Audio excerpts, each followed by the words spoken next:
आप देख रहे हैं कालीबंगा न्यूज। नमस्कार, स्वागत है आपका कालीबंगा न्यूज में। हरियाणा राज्य परिवहन निगम के बस ड्राइवर सुशील कुमार और कंडक्टर परमजीत को सम्मानित किया गया है। दोनों ने क्रिकेटर ऋषभ पंत को दिल्ली देहरादून हाईवे पर हुई सड़क दुर्घटना में उनकी लग्जरी कार में आग लगने के बाद उसे बाहर निकालने में मदद की थी। सूत्रों के मुताबिक राज्य सरकार भी दोनों को सम्मानित कर सकती है। हरियाणा राज्य परिवहन निगम के पानीपत डिपो के महाप्रबंधक कुलदीप चांगड़ा ने कहा, पानीपत लौटने पर हमने उन्हें अपने कार्यालय में एक प्रशंसा पत्र और एक स्मृति चिन्ह प्रदान किया है। देखिए रिपोर्ट। वह 4:25 पे हमारी हरिद्वार से गाड़ी आ रही थी पानीपत के लिए, तो उसमें हमारे चालक हैं सुशील कुमार जी D236 और परिचालक परमजीत जी 192। वो ड्यूटी पे तैनात थे, आ रहे थे। गाड़ी जैसे ही हरिद्वार से पानीपत की तरफ आगे आई तो वहाँ पर एक जगह है नारसन गुरुकुल, वहाँ पे पहुँचे तो सामने से ऋषभ पंत जी की गाड़ी आ रही थी और वो गाड़ी अनियंत्रित होकर बस के आगे से क्रॉस करते हुए कंडक्टर साइड जाके और रेलिंग में टकरा गई। तो कंडक्टर ड्राइवर ने बड़ी मुश्किल से अपनी गाड़ी को संभालते हुए गाड़ी रोकी और उन्होंने देखा कि गाड़ी में जो ऋषभ जी की गाड़ी है उसमें चिंगारी लग चुकी है, आग पकड़ने वाली है। तो ये भाग के गए और उनको गाड़ी से निकाला और उसकी जान बचाई।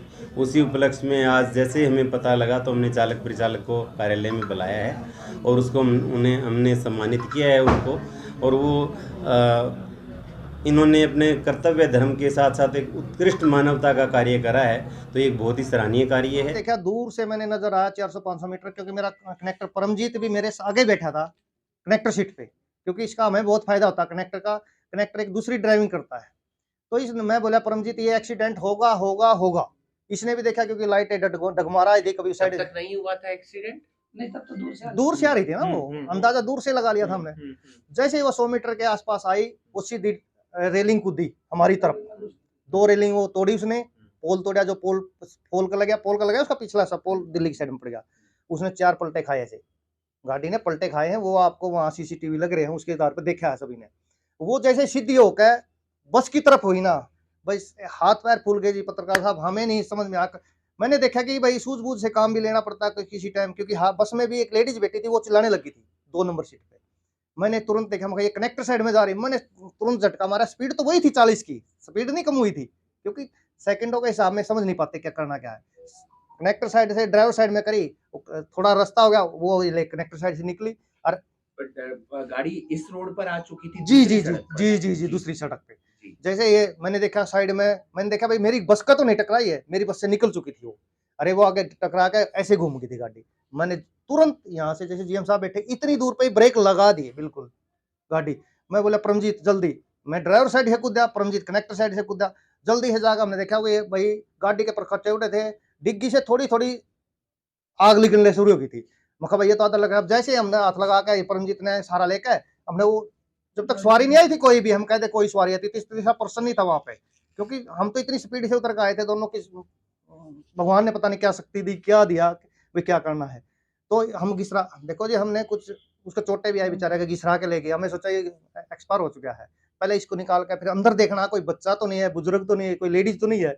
उसको लौटा दिया। परमजीत वहां था, मैं उस गाड़ी के चारों तरफ घूम रहा था, तो ये इतने में देखा वो मुद्दा था, इन्हें लटा दिया था उसको। जब उसके वो खड़ा हो गया था थोड़ा ऐसे टेढ़ा, मखाई तो जी रहा, उससे पता किया, बोला भाई साहब मैं तो खुद ड्राइविंग कर रहा था, मक्का गाड़ी में और कोई पर्सन तो नहीं है। और क्योंकि हमारे पे उस टाइम ना तो हमने उसका नाम पता, ना हमें इसकी पहचान का पता, हमें गुस्सा ये था कि ये एक्सीडेंट हुआ है।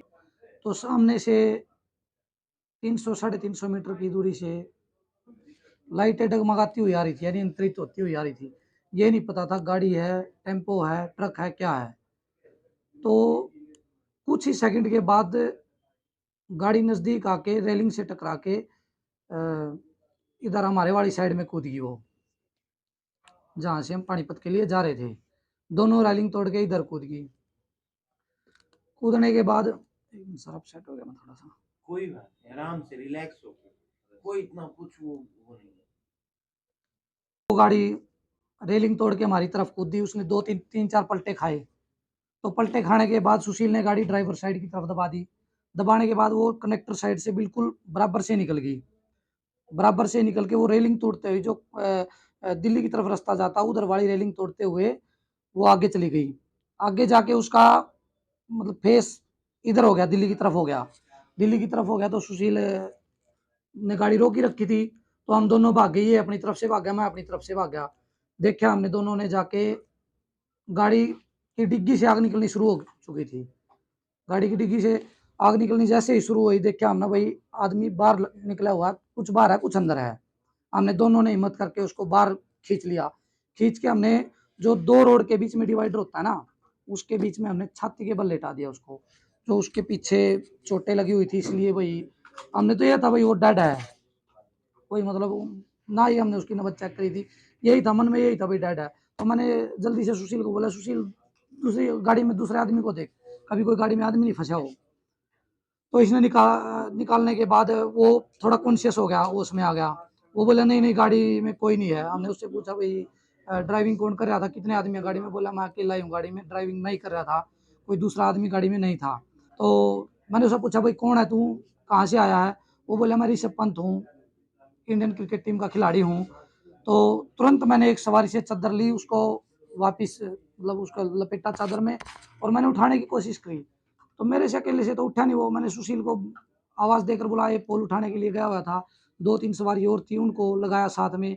वो जो हरिद्वार की तरफ सड़क जाती है, जो साइड जाती है हरिद्वार की तरफ, वहाँ ले जाके उसको हमने डिवाइडर पे बैठा दिया। वो उस टाइम थोड़ा-सा मतलब होश में था, ठीक-ठाक था। वो बोला मेरे को पानी पिला दो और मेरी मम्मी को फ़ोन लगा दो। तब तक हमने एम्बुलेंस और पुलिस को कॉल कर दी थी। एम्बुलेंस वालों ने भी बोल दिया था भाई, हाँ, 3-4 सवारियों ने मदद की है।